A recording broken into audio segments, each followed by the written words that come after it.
A paz de nosso Senhor e Salvador Jesus Cristo. Bem-vindos para o estudo de mais uma lição da Escola Bíblica Dominical. Quero vos convidar para estudarmos hoje a lição 2, com o seguinte tema: a sutileza da banalização da graça. Texto áureo: porque pela graça sois salvos, por meio da fé. E isso não vem de vós, é dom de Deus, aos Efésios capítulo 2, verso 8. Verdade prática. A graça de Deus não é barata. Ela requer arrependimento, novo comportamento, ou seja, nova vida em Cristo. Leitura bíblica em classe aos Efésios capítulo 2, versos de 4 ao 10. Nem todos que desfrutam as bênçãos da salvação compreendem a amplitude da graça de Deus. Podemos definir graça como o favor eterno e totalmente gratuito de Deus, manifestado na concessão de bênçãos espirituais e eternas às criaturas culpadas e indignas. Ou seja, é a concessão de favores a quem não tem mérito próprio e pelos quais não se exige compensação alguma. Logo, ninguém pode reivindicá-la como direito. Caso contrário, não seria graça. Quando o apóstolo Paulo escreve sobre a graça de Deus, escreve usando expressões majestosas. Veja, aos Efésios 2, de 6 a 7. E nos ressuscitou juntamente com ele, e nos fez assentar nos lugares celestiais em Cristo Jesus, para mostrar nos séculos vindouros as abundantes riquezas da sua graça, pela sua benignidade para conosco em Cristo Jesus. Vemos neste verso que todas as realidades relacionadas à graça de Deus sobre nós estão vinculadas a Cristo. Isso quer dizer que não existe manifestação da graça para nós fora de Cristo. A graça de Deus não pode vir a nós se não vier com Cristo. Com Cristo temos graça, sem Cristo não temos graça. A graça vem acompanhada da obra de Cristo em nosso favor e em nosso lugar. Veja também que Paulo fala das abundantes riquezas da sua graça. A graça de Deus é rica porque ela nos ressuscita com Cristo. Isso tem a ver com a regeneração, o novo nascimento, onde Deus nos deu vida, estando nós mortos em nossos delitos e pecados. A graça de Deus é rica porque ela nos coloca nos lugares celestiais em Cristo Jesus. Quando Deus nos ressuscita, Ele nos eleva aos lugares celestiais, onde reina a graça de Deus de forma supremamente rica e onde o poder do pecado não pode nos dominar. A expressão nos fez assentar está no passado e indica uma ação que já foi concretizada. Ponto de número 1, compreendendo a graça. A graça é divina. E o Deus de toda graça, que em Cristo Jesus vos chamou à sua eterna glória. 1 Pedro 5,10. Esta é uma definição apropriada. Deus é aquele que toma a iniciativa e dá prosseguimento em todo o processo redentivo, e por isso é chamado Deus de toda graça.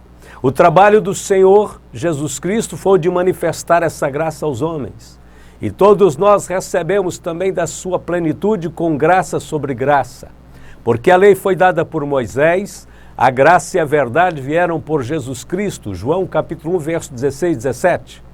Quanto ao Espírito Santo, seu principal trabalho é o de preparar o coração do ser humano para receber esta graça, conforme a experiência dos convertidos em Antioquia, o qual lemos, o qual, quando chegou e viu a graça de Deus, se alegrou e exortou a todos a que, com firmeza de coração, permanecessem no Senhor, porque era homem de bem, cheio do Espírito Santo e de fé, e muita gente se uniu ao Senhor. Atos 11, 23 e 24. Aos Hebreus 10, 29, o Espírito Santo é chamado de o Espírito da graça. A graça é imerecida e todos nós recebemos também da sua plenitude graça por graça. João 1,16. João explica que a graça é recebida e baseada somente sobre a graça e mais nada. Deus não é obrigado a nos amar. Deus não tem nenhum dever imposto sobre Ele para nos salvar. Se Ele nos ama, ama por causa do seu próprio amor. A graça exclui qualquer possibilidade de merecimento.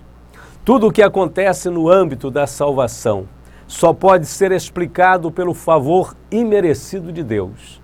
Mas Deus prova o seu amor para conosco, em que Cristo morreu por nós, sendo nós ainda pecadores. Romanos 5, verso 8. Se o homem for tentado a procurar um caminho de salvação fora de Cristo, logo será convencido pela justiça da lei, que o melhor de suas obras não passa de um trapo de imundícia. Veja como Paulo descreve a condição espiritual do homem sem Deus. Todos se extraviaram e juntamente se fizeram inúteis. Não há quem faça o bem, não há nenhum só. Romanos 3, verso 12. Os seus discípulos, ouvindo isso, admiraram-se muito, dizendo: quem poderá, pois, salvar-se? E Jesus, olhando para eles, disse-lhes: aos homens é isso impossível, mas a Deus é possível. Mateus 19, 25 e 26. Nesta condição, somente o Deus de toda graça poderia vir em nossa direção e nos salvar. E foi isto o que aconteceu. Ponto de número 2. A graça no contexto bíblico. A necessidade da graça. A queda de Adão e Eva foi ocasionada pela quebra de um único mandamento. Mas da árvore da ciência do bem e do mal, dela não comerás, porque no dia em que dela comeres, certamente morrerás. Gênesis 2,17. A sentença imediata do pecado foi a morte espiritual. Desde então, todos os descendentes de Adão e Eva nascem espiritualmente mortos. Dessa forma, era impossível que a salvação procedesse dos homens. A palavra salvação é um termo abrangente e refere-se ao ato redentor de Deus, pelo qual ele, no presente, redime o indivíduo da penalidade do poder do pecado e, no futuro, o libertará da presença do pecado. No momento da salvação, a graça imerecida e a fé do crente, que procedem diretamente do Senhor, entram em ação e o colocam sob o favor divino. A graça da salvação inclui cada aspecto da obra redentora em favor dos crentes em Jesus e abrange a redenção, a propiciação, a justificação, o perdão, a santificação, a reconciliação e a glorificação. Cada etapa do trabalho do Senhor foi devidamente ilustrada nos tipos e sombras do Velho Testamento e tem sua culminância na obra consumada da cruz.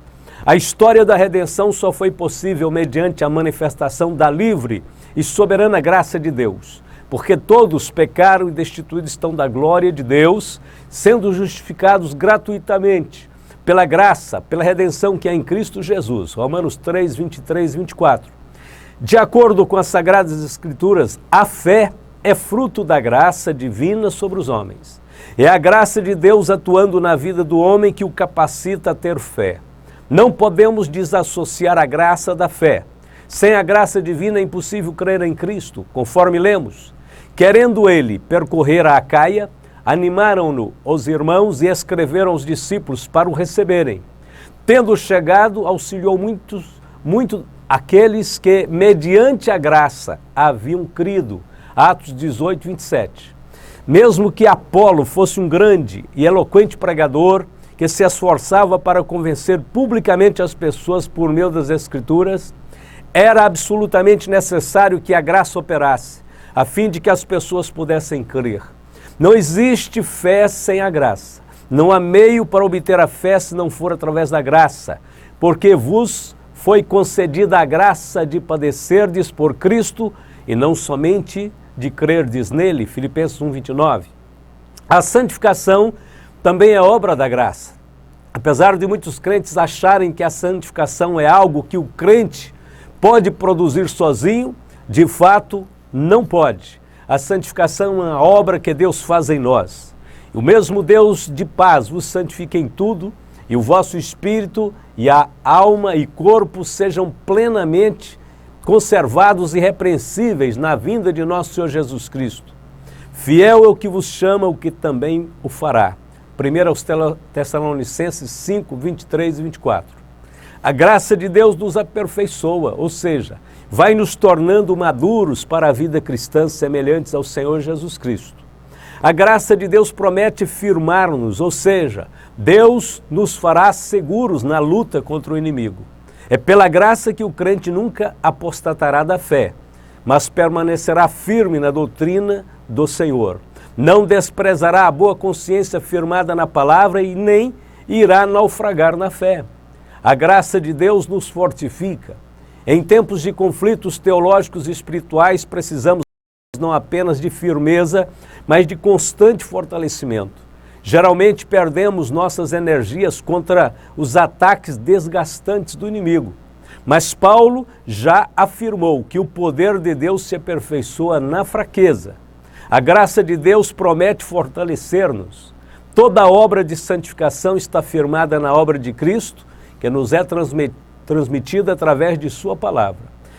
É o fundamento sobre o qual toda a igreja deve estar firmada. A extensão da graça, porque a graça de Deus se há manifestado trazendo salvação a todos os homens, Tito 2,11. A graça se manifestou salvadora a todos os homens. Todos são convidados a experimentar a graça de Deus. Essa graça rompe todas as barreiras, derruba todos os preconceitos e alcança pessoas de todos os gêneros, idades e posições. A graça é acessível a todos os homens, a mulheres, idosos, a jovens, escravos, senhores, a judeus e a gentios. Em Efésios 2,7, onde Deus fala das abundantes riquezas da sua graça, está incluso que a graça do Senhor vai muito além do que qualquer recurso que jamais poderemos compreender ou experimentar. Deus continuará derramando a sua graça sobre nós pelos séculos vindouros. Dá para imaginar isso? Precisaremos de uma eternidade para entender a graça completamente. Pense nisso. Podemos comparar as riquezas da graça de Deus a um oceano infinitamente vasto. Pense na imensidão dos oceanos do mundo. Apesar de serem magníficos em sua vastidão, todos os oceanos são finitos. Mas não é assim a graça de Deus. Ela vai além de todos os limites. Assim como o apóstolo Paulo, nós também fomos comissionados a proclamar esta maravilhosa graça de Deus. Quanto mais proclamarmos, mais pessoas poderão experimentá-la. Porque onde o pecado abundou, superabundou a graça. Romanos 5,20. Ponto de número 3, a graça no contexto da reforma. A corrupção da doutrina da graça. A Igreja Católica Romana foi a grande corruptora da doutrina da graça na era medieval. Já de muito tempo que ensinava uma salvação por obras humanas. Por ocasião da construção da Catedral de São Pedro em Roma, foi estabelecido o sistema das indulgências, que prometia que as almas condenadas seriam libertadas do purgatório ao tilintar das moedas que caíam nos gasofiláceos. O padre Tetzel vendia títulos de perdão até mesmo nas feiras públicas da Alemanha. Somado a estas heresias destruidoras, os líderes católicos romanos perdiam a influência entre o povo por causa do baixo nível moral que levavam. Note-se que mesmo nos dias atuais, os padres ainda arrogam para si o direito de perdoar pecados, o que somente pode ser feito por Deus. E eles ainda afirmam que somente por meio deles é que o homem comum pode ter acesso à salvação. Portanto, nada mudou dentro da teologia católica. A restauração da doutrina da graça. A reforma protestante de 1517 foi uma reação inevitável ao estado caótico em que a igreja se encontrava. O monge alemão agostiniano Martinho Lutero se tornou o principal instrumento de Deus, ao manifestar-se contra a venda das indulgências e contra a negação da graça. Outros reformadores que surgiram também vieram convictos que somente através do retorno às Escrituras é que a doutrina da graça poderia ser restaurada. Historicamente, os teólogos protestantes afirmam que a salvação vem unicamente pela graça de Deus. A graça está ligada à misericórdia. A graça acontece quando Deus se abstém de castigar uma pessoa culpada e decide amá-la e dar a ela coisas que devido ao pecado não merecia. Durante a reforma protestante, os líderes protestantes e os teólogos geralmente concordavam que a doutrina da salvação da Igreja Católica Romana, na melhor das hipóteses, era uma mistura de confiança na graça de Deus e confiança nos méritos das próprias obras humanas, comportamento que era chamado de sinergismo. A posição protestante, porém, é a de que a salvação é inteiramente condicionada à ação da graça de Deus, visto que os homens se encontram totalmente incapacitados de tomar qualquer iniciativa por causa do pecado. Sem a ação divina e a consequente operação do Espírito Santo sobre a vontade do homem, este jamais buscará a Deus por si mesmo. Não há ninguém que entenda, não há ninguém que busque a Deus. Romanos 3,11. Porque Deus é o que opera em vós, tanto querer como efetuar segundo a sua boa vontade. Filipenses 3, verso 11. Ponto de número 4, a graça no contexto contemporâneo.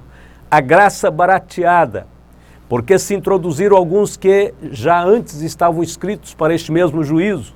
Homens ímpios que convertem em dissolução a graça de Deus e negam a Deus, único dominador e Senhor nosso, Jesus Cristo. Judas, capítulo 1, verso 4. Haviam duas correntes antibíblicas no período apostólico que procuravam contestar a doutrina da graça. Era o legalismo e o antinomismo. O legalismo ensinava que a salvação só era possível mediante a lei mosaica. Este sistema, defendido por certos judeus cristãos em Roma, ensinava que a justificação era decorrente das obras da lei. Paulo, porém, os exorta dizendo: nenhuma carne será justificada diante dele pelas obras da lei, Romanos 3,20. Já o antinomismo acreditava que podiam viver no pecado e ainda assim estarem livres da condenação eterna. Segundo os adeptos dessa teoria, o homem justificado pela fé em Cristo não tinha mais nenhuma obrigação moral. Porém, não é bem assim. Paulo ensinou que aqueles que foram alcançados pela graça de Deus deviam oferecer os seus corpos como instrumentos de justiça a Deus e não ao pecado. Paulo disse: não reine, portanto, o pecado em vosso corpo mortal, para lhe obedecerdes em suas concupiscências. Nem tampouco apresentei os vossos membros ao pecado por instrumentos de iniquidade, mas apresentai-vos a Deus como vivos dentre mortos, e os vossos membros a Deus como instrumentos de justiça. Porque o pecado não terá domínio sobre vós, pois não estáis debaixo da lei, mas debaixo da graça. Romanos capítulo 6, de 12 ao 14. A profecia de Judas aponta para um tempo em que falsos pregadores se infiltrariam no seio da igreja cristã a fim de desviar os crentes da santificação bíblica. As pregações modernistas incentivariam, principalmente aos novos convertidos, a viverem de forma leviana e carnal, sob o pretexto da graça. Podemos ver esta falácia claramente expressa no mesmo texto de Judas, parafraseado, Judas 1 e 4. Pois alguns homens que não temem a Deus entraram no meio da nossa gente sem serem notados. Eles torcem a mensagem a respeito da graça do nosso Deus, a fim de arranjar uma desculpa para a sua vida imoral. E também rejeitam Jesus Cristo, o nosso único Mestre e Senhor. Há muito tempo que as Escrituras Sagradas anunciaram a condenação que eles já receberam. A ideia de que a graça abre concessão para se viver em pecado é um grande equívoco. Quem pensa assim nunca entendeu o propósito da salvação pela graça. Não somos salvos no pecado, mas sim do pecado.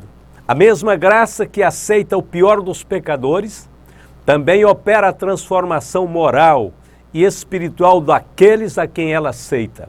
Junto com o perdão, Deus dá o poder regenerador. Conforme o ensino de Paulo, a graça de Deus opera nas seguintes dimensões. Primeiro, o homem é salvo mediante a graça de Deus sem as obras da lei. Segundo, a graça não autoriza o crente a pecar, para que seja manifestada com mais profusão. Pelo contrário, liberta o homem do poder do pecado. Romanos 5:20. Terceiro, a graça nos ensina a renunciar à impiedade e às concupiscências mundanas. Tito 2:12. A graça de Deus é pedagógica e educadora. Ela nos ensina a viver de maneira correta. Essas paixões mundanas têm a ver com uma vida desregrada na área da mente, da língua e do sexo. Descreve um estilo de vida pervertido. Inclui o desejo desordenado do alcoolismo, desejo excessivo por possessões materiais e a agressividade. A impiedade tem a ver com aquilo que se opõe à verdadeira adoração e devoção a Deus. A impiedade é um relacionamento errado com Deus e tem a ver com a distorção da verdade. Quarto, a graça nos ensina a viver de forma sóbria, justa e piamente. Tito 2,12. Depois de tratar do aspecto negativo, Paulo se volta para o positivo. Agora ele fala sobre como a graça nos ensina a praticar o bem. A salvação não é apenas uma mudança de situação, mas também de atitude. A palavra sóbria também significa no original grego sensata e traz a ideia de prudência, autocontrole ou moderação. Sensatez tem a ver com o domínio próprio e com uma vida controlada. Sensatez é ter seus impulsos, instintos e ações e reações sob o controle. É a maneira correta de lidar consigo mesmo. A graça nos ensina a viver um correto relacionamento com o próximo e consigo mesmo. Uma pessoa justa é aquela que não se coloca acima dos outros, nem tenta diminuí-los. Ela concede aos outros o que lhes é devido. Viver de forma justa é demonstrar integridade no trato com os demais. A fé cristã nos ensina a cumprir nossos deveres, votos, alianças e contratos com fidelidade. A piedade está ligada ao nosso correto relacionamento com Deus. É o verdadeiro fervor e reverência para com aquele que é digno de adoração. Somente a graça pode nos conduzir a um íntimo e verdadeiro contato com Deus. Portanto, a mesma graça de Deus que nos redime é também a graça que nos renova e nos capacita a viver de modo íntegro e fiel. E quinto, a graça nos ensina a aguardar com expectativa a volta de Jesus.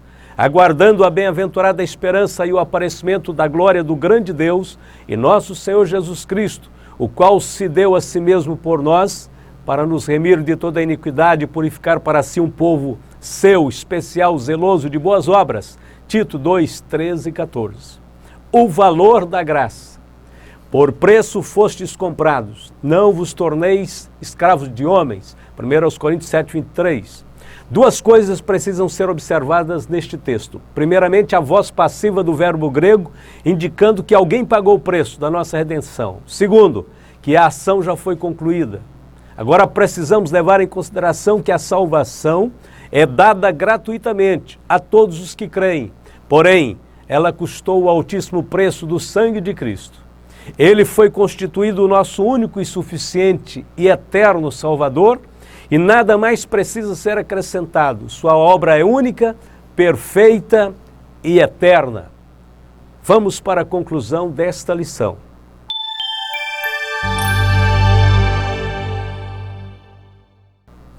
João abre o seu evangelho apresentando Cristo como o Verbo divino e a plena manifestação da sua graça.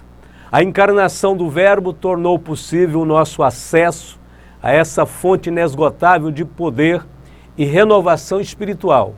João fala da graça sobre graça, conforme lemos, e todos nós recebemos também da sua plenitude com graça sobre graça. João capítulo 1, verso 16. O contato vital com Cristo, o Senhor dessa graça, é o caminho para uma vida plena. Jesus ilustrou essa verdade quando ensinou sobre a videira verdadeira. Ele disse: está em mim e eu em vós, como a vara de si mesma não pode dar fruto, se não estiver na videira. Assim também vós, se não estiverdes em mim. Eu sou a videira, vós as varas. Quem está em mim e eu nele, este dá muito fruto, porque sem mim nada podereis fazer. João 15, versos 4 e 5. A expressão está em mim é a chave do ensino. Temos que estar ligados no Senhor para desfrutarmos da vida espiritual.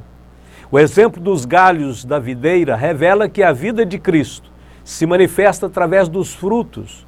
Ou seja, se você estiver ligado em Cristo, inevitavelmente produzirá bons frutos. Mas o que são frutos? Os frutos da graça são todas e quaisquer manifestações do caráter de Cristo em nós e através de nós. Mas pela graça de Deus sou o que sou, e a sua graça para comigo não foi vã. Antes trabalhei muito mais do que todos eles, todavia não eu, mas a graça de Deus que está comigo. 1 Coríntios 15, verso 10. Esta ligação com Cristo deu a Paulo um acesso ilimitado à fonte inesgotável do poder e da sabedoria de Deus. A amizade diária com Cristo deve estar alicerçada no temor e na obediência à sua vontade. Se assim o fizermos e estivermos ligados ao Senhor Jesus Cristo, Ele, o autor dessa graça, vai ministrar, vai transmitir para o nosso coração a graça que fortalece, a graça que renova, a graça que capacita.